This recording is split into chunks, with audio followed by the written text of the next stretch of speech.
Hola amigos de NetTrainers, bueno, les presento este preview de este laboratorio de VPNs en MPLS, del curso Fundamentos de MPLS, un curso que actualmente estamos impartiendo para personal de Movistar acá en Chile. Em, Básicamente tenemos un backbone MPLS, ¿cierto? Donde tenemos estos routers P que son interiores, ¿cierto?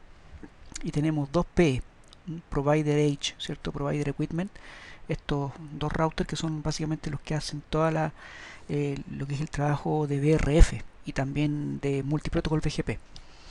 ¿Okay? Tenemos básicamente dos clientes, un cliente 1, ¿cierto? Con su sucursal 1 y su casa matriz, y un cliente 2 con su sucursal y su casa matriz. ¿Okay? Entonces, básicamente acá tenemos que primero en nuestro backbone, ¿no es cierto?, levantar un protocolo de ruteo interior, un IGP. En este caso se hace con OSPF. Obviamente tenemos que tener un protocolo de distribución de etiquetas que es el LDP. Eso ya está corriendo. Eh, y después, bueno, tenemos que en los routers PE, tanto en el PE1 como en el PE2, tenemos que crear las BRFs, que son las que van a atender a cada cliente. El cliente 1 utiliza BGP para interconectar sus rutas, por ende son sesiones externas al BGP que tiene con el P1 y a su vez este con el P2, y el cliente 2 usa EIGRP para establecer sus rutas entre sus sucursales. Fíjense, si vemos rápidamente una configuración a nivel del PE1, vamos a, ¿cierto?, ir mirando distintas partes de la configuración. Van a ver que ahí están creadas las BRFs, ¿cierto? Para el cliente 1, su route distinguisher, ¿cierto?, que es básicamente el identificador que va a hacer, va a transformar a sus redes IPv4 en prefijos VPNV4 para ser transportados por multiprotocol BGP a través de toda la red MPLS. Y también tenemos el route target. En este caso le dimos un route target 1.100, tanto de importación y exportación, para que precisamente podamos exportar las rutas con un cierto route target, y en el otro PE, en el PR destino, ¿cierto?, puedan bajarlas. Y así obviamente y viceversa, ¿no es cierto?, para que así podamos alimentarnos en ambas sucursales puedan ver las rutas de ese mismo cliente. Las sucursales de ese cliente puedan ver sus propias rutas. Por otro lado tenemos un cliente 2, una BRF cliente 2 con otro route distinguisher, sus respectivos route target. En este caso son distintos, por ende no hay ningún tipo de ruta que se está filtrando de una BRF a otra. ¿Ok? Después se fijan, básicamente las interfaces que van hacia los clientes. En este caso la fase 300 tenemos que asociarla a la BRF client 1, que es ¿cierto?, porque todas las rutas que se aprenden de ahí obviamente van a quedar entonces en la tabla de la BRF del cliente 1. Y en este caso la fase 301, en este caso asociada a la BRF Client 2. En este caso son interfaces físicas. En un entorno más real muy probablemente serían subinterfaces. O sea, básicamente muchos clientes están llegando por una misma puerta física, solamente que se dividen en subinterfaces, puesto que previo al PE existe un switch, y cada cliente en el fondo ingresa por una VLAN distinta. ¿Ya? Y esas subinterfaces en el fondo después son las asociadas, se asocian a cada BRF. Después ya tenemos las interfaces que dan hacia el backbone. Obviamente estas están ya asociadas con LDP, ¿cierto?, para poder establecer sesiones LDP hacia el backbone. Eso a nivel de interfaz. Después tenemos acá, voy a saltarme esto por mientras, aquí OSPF1. OSPF1 no es otra cosa, ¿no es cierto?, que nuestro eh, protocolo IGP. ¿Ok? Nuestro protocolo IGP, que es el que alimenta todas las rutas internas acá, hacia los routers de la nube MPLS, provee la conectividad al interior del backbone. Ese es el IGP. Y después, ¿qué tenemos? Resulta que tenemos que para nuestro cliente 2, él habla EIGRP. Entonces, bueno, en nuestro router P debemos crear un proceso EIGRP, en este caso un proceso 100.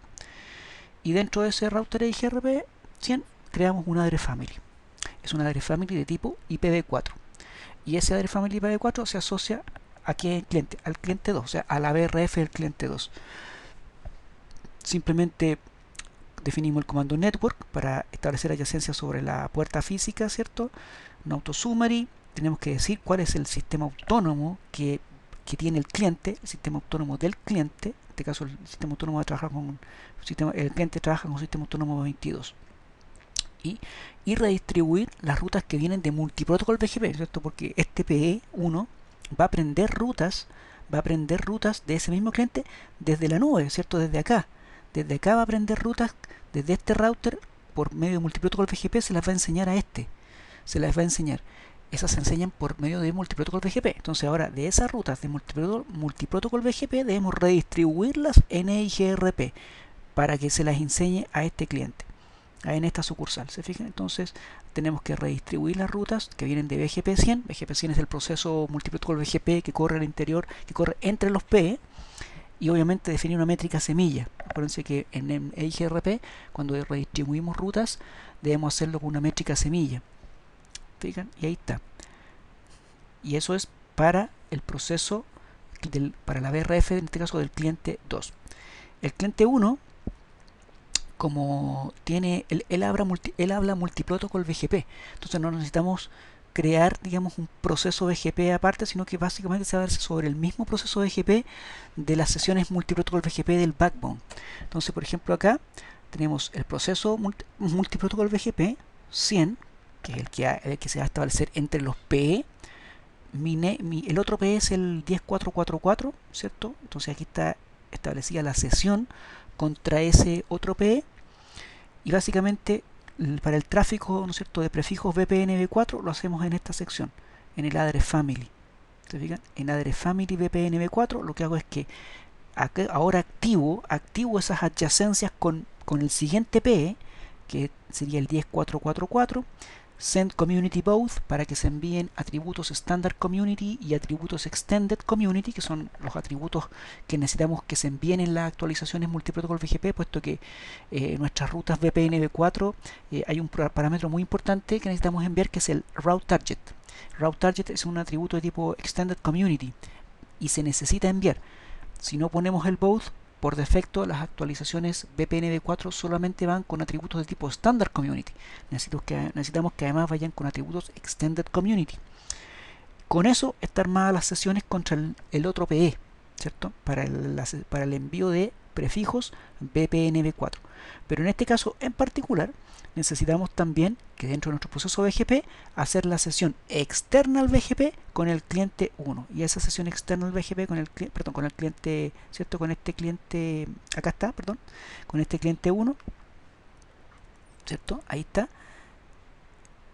Necesitamos hacer ese address family IPv4 BRF client 1, ¿cierto? Para decir que hay una sesión con ese cliente, que también es BGP. En este caso, ahí está el vecino, ¿se fijan? 114, que es la IP que está en esta puerta de acá. Activamos esa conexión con ese vecino y, ¿no es cierto? En este caso tenemos que poner el parámetro Autonomous System Override, es porque básicamente las distintas sucursales del cliente tienen un mismo Autonomous System. Entonces, si el proceso BGP de acá ve que fundamentalmente la actualización BGP viene del sistema autónomo acá, del proveedor y del cliente, ¿cierto? Que en este caso sería el 100, y este de acá también es 100, entonces dice, se me repite un número en el Autonomous System Path, y por ende esa actualización BGP la entiende como que fuera un loop. Entonces, para que básicamente no se produzca eso, se utiliza este parámetro que se llama AES Override, en donde básicamente el proveedor de servicio simplemente no repite, digamos, se podría decir, el Autonomous System del cliente, no se pone el entremedio, cosa de poder de alguna forma evitar que el otro interprete que hay un loop, el AS Override. Y básicamente, por un lado, en multiprotocol BGP tenemos las sesiones hacia los demás PE, ¿cierto? Que son las sesiones VPNV4, la sesión que tenemos con el cliente 1, que en este caso es también por BGP, y la sesión que tenemos con el cliente 2, ¿cierto? Ahora, ese cliente 2 habla EIGRP. Por ende, es que en Multiprotocol BGP tenemos que redistribuir EIGRP22, que es lo que viene de ese cliente, ¿se fijan? Y básicamente los otros no synchronization son opciones por default, ¿no es cierto?, que existen en PGP. Básicamente eso es lo que tenemos que armar en este laboratorio. ¿Se fijan? Básicamente está toda la configuración ahí. Si nosotros fundamentalmente hacemos, en este caso, yo por acá lo tengo, ¿no es cierto?, quiero ver, por ejemplo, en este PE, quiero ver una ruta que de remota, ¿cierto? Una ruta remota que pertenece al cliente 1. El cliente 1 tiene Route Distinguisher 101. Entonces yo podría preguntarle a este PE, muéstrame el prefijo VPN4 con Route Distinguisher 101 y específicamente el prefijo 172.20.11, ¿no es cierto? Que es básicamente una red que tenemos por aquí. ¿Ok? Entonces muéstrame ese prefijo. Ahí está, ¿cierto? Lo hacemos. Me da las opciones, me dice que existe y que está en la tabla de la BRF del cliente 1. Claro. Me da cuáles son sus extended community, que es el 100, que es el route target con lo que estamos, con lo que llegó, ese prefijo llegó, ¿no es cierto? Como acá lo bajamos, porque no es local de este PE, sino que es del otro en realidad. Aquí lo bajamos y viene ya con route target 100. Y en este caso la label de MPLS, la etiqueta que tenemos que usar para llegar a ese prefijo es la etiqueta 25. ¿Ok?